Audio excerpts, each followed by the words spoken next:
Hey, Coach Brandon here. Are you wondering why you don't feel like doing anything? In this video, I'm going to show you 7 reasons why that might be the case and how to fix each of those things. Let's go.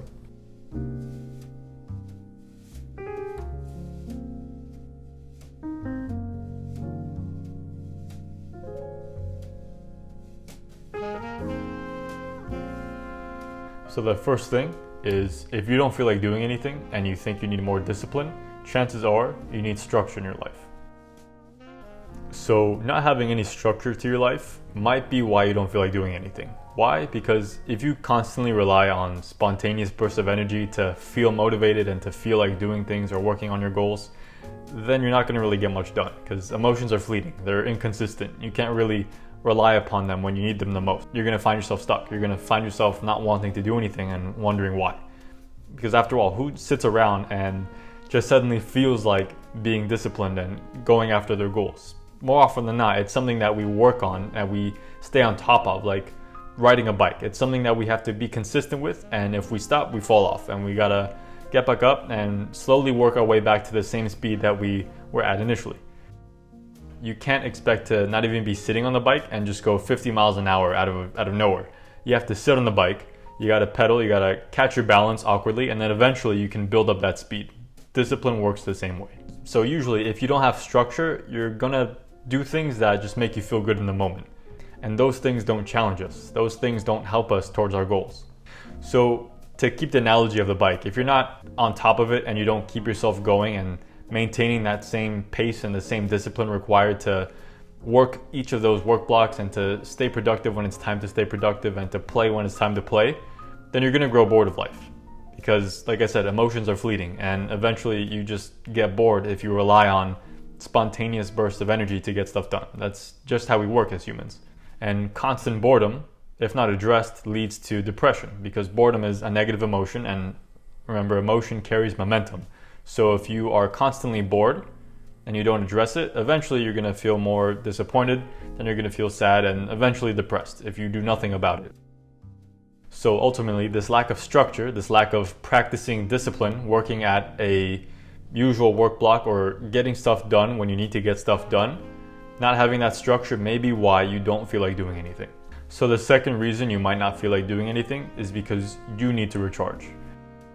So this is the opposite end of the spectrum. This is when your life is probably too structured and you're too focused on productivity and you're not really giving yourself enough time to recharge your batteries and to rest. So when we get too wrapped up in productivity and focusing on structure and maintaining that structure, we very quickly burn ourselves out, and we find ourselves doing things just for the sake of sticking to that schedule, and life becomes a means to an end rather than an end itself. In other words, you're doing this to get to that instead of just doing this to enjoy it and savor the moment and to really enjoy the process. And you need to let yourself rest and recharge, and if you don't do that, chances are you're going to find yourself burned out and wondering why you don't feel like doing anything like you used to. So the third reason you might not feel like doing anything is because you're not taking care of yourself through diet, exercise, hydration, and sleep. So if you're not getting enough exercise or sleep or eating the right foods or drinking enough water, then your body will degrade over time, because your body is like a machine. And if you don't put enough oil in the machine, or if you don't recharge the batteries, or if you don't put the right fuel, it's not going to function properly. It might work well for a while, but over time, it's gonna wear down. So you can't expect to feel at your best if you're not eating the right foods, drinking enough water, or getting enough sleep, or exercising enough. So I think anyone can agree that if you cut out sugary foods, sodas, or candies, pastries, things like that, processed foods, things in cans that have a ton of sodium, things that are processed or smoked, then if you cut those things out, you're gonna feel a lot better than if you continue to eat those things, because those things cause inflammation. And when your body is experiencing a lot of inflammation, most of your energy goes to fighting that inflammation and suppressing that immune response that kicks in. So obviously you're not gonna be feeling at your best if your body is fighting what it thinks is a sort of infection. Now the second thing is that you also need to drink enough water. And this depends on every single person. It depends on your height, on your weight, how much you exercise, if you're male or female. So those things you should do research on your own time, but it would definitely help to just carry a bottle of water with you wherever you are, so that if you are thirsty, if you recognize that your mouth is dry or that you have a headache at your temples or you can't concentrate or you feel tired or you feel cold, which are the symptoms of dehydration, drink some water. The third thing is making sure you exercise enough. So do what you can. Do what your body permits you to do. But do something. Do something that gets you sweaty. So leave a comment below, what's your favorite form of exercise and how did you get into it? And the last thing is getting enough sleep. So you should be sleeping for 5 or 6 sleep cycles. So what that translates to is that you set your alarm for either 8 hours or 9.5 hours. Why is that? Because you should give yourself at most half an hour to fall asleep. Maybe you got a lot on your mind. Maybe you didn't really unwind before bed.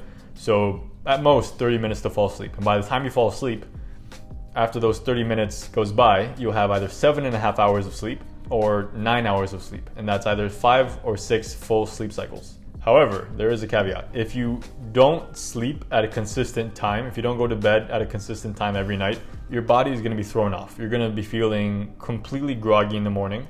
You're gonna have what's called sleep inertia. And you should be sleeping and waking up at a consistent time every single night and every single day. And what would help even more so is if you let yourself unwind for the last hour and a half each night. So the last hour and a half, turn off your screens, turn off your computer, turn off your phone. Don't look at screens, don't look at any harsh lights. Do something relaxing. Don't think about something complex. Don't do math problems if that's what you like to do before bed. Do something different. Do something that won't use your logical mind. Do something that uses more of your monkey mind. Something that is relaxing, something that's pleasing. Could be taking a bath, could be stretching, could be light reading. Anything that you enjoy that helps you unwind. Do that before bed. You're going to sleep much better. And if you sleep at a consistent time every night and you wake up at a consistent time every night and you sleep for those full sleep cycles, you are going to feel amazing.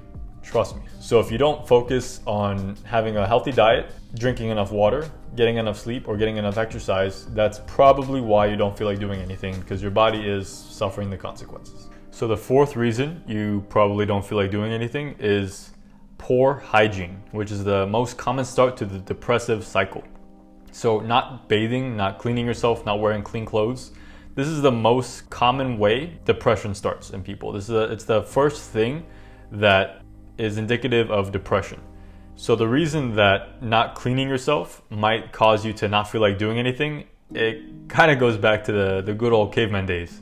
If we smell something bad, our brain kicks into the fight or flight mode and it tells us to get out of there. Why? Because the things that we would frequently find in nature that smell bad are things like spoiled food, dead bodies, or poop. And all of those things are harmful to our health. So our brain is wired to be alert to those things and tell us to get out of there.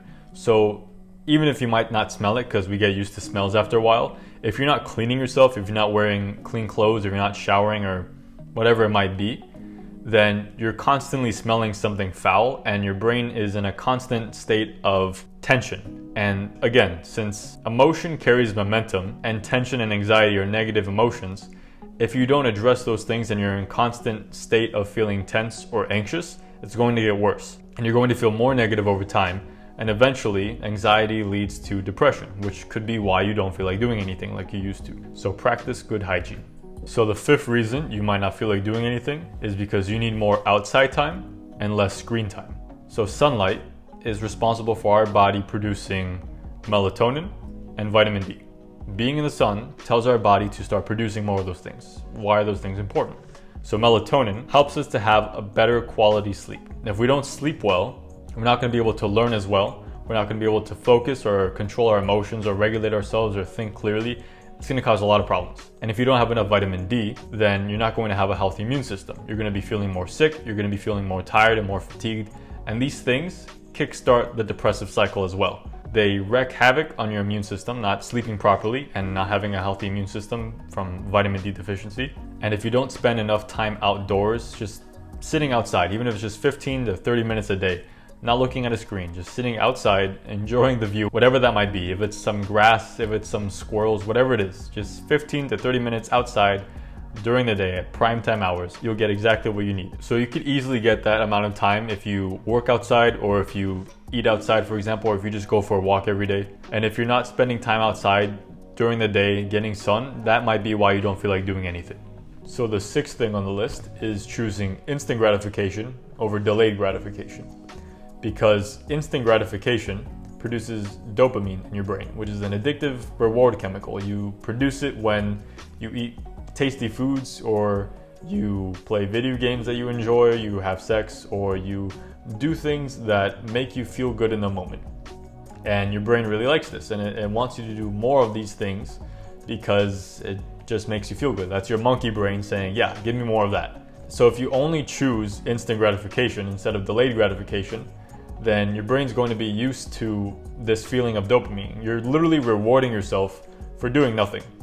Just look at it that way. You're rewarding yourself for doing nothing. So when you tell yourself it's time to do some work, it's time to focus on some goals, or literally do anything that isn't instant gratification, your brain's gonna be like, nah, just go to that girl's Instagram page, fam. That's all we gotta do. You'll feel great, trust me. So your brain is basically hooked to this reward chemical because you're literally doing nothing and you're feeling rewarded for that. You're literally just swiping or clicking or doing whatever, and your brain is firing these chemicals that makes you feel amazing for doing absolutely nothing. And this stuff is literally programmed to be more addicting than the casino, so don't blame yourself. Do something about it. And the best thing you can do is just abandon it entirely. Delete these apps. They're not good for you. They don't help you in any way. Stop swiping on Tinder. Stop going on Snapchat. Stop going on TikTok. These things destroy your attention span. They're not healthy for you. They're making you depressed. They're making you addicted. They're making you hate your life. Don't do it. Just stop. So if you're really used to doing these things, maybe first thing in the morning or before bed or throughout the day during work, it's going to give you some discomfort if you quit cold turkey. So while it might take some days of going through some discomfort, you can get through it. And this is the sort of thing that I specialize in. I help people to develop this discipline and develop this confidence to overcome things like instant gratification and procrastination. And since that's what you need to overcome this aspect of your life, to overcome instant gratification, since it's holding you back in every regard, go to my website, sign up for a free consultation. I can help you out. So if you're choosing instant gratification over delayed gratification, that's probably why you don't feel like doing anything.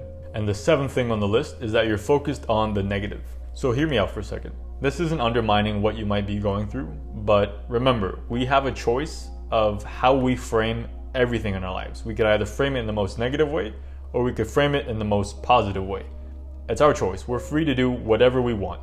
We could either interpret something in a way that's hurtful to us, that makes us a victim, that labels us or keeps us in a box that holds us back in life, or we can frame things in a way that's constructive and creative and helpful and empowering. And the choice is ours. And I've helped people who are extremely depressed and were completely focused on the negative while they were going through chemotherapy, and I got them to feel grateful and thankful. So I know how people work. I understand people very well, and I know that I can help you through whatever it is that you're going through. And I would love to do that. That's literally why I get out of bed in the morning. That's why I make these videos. That's why I sit here talking to my camera, because I care about you guys and I just want to help you. I just want to share everything I can with the world. So I got off track. So back to focusing on the negative. If you constantly focus on the most negative interpretation of whatever happens in your life, then you're eventually going to become depressed. There's no other way around it. If you're only focused on the negative,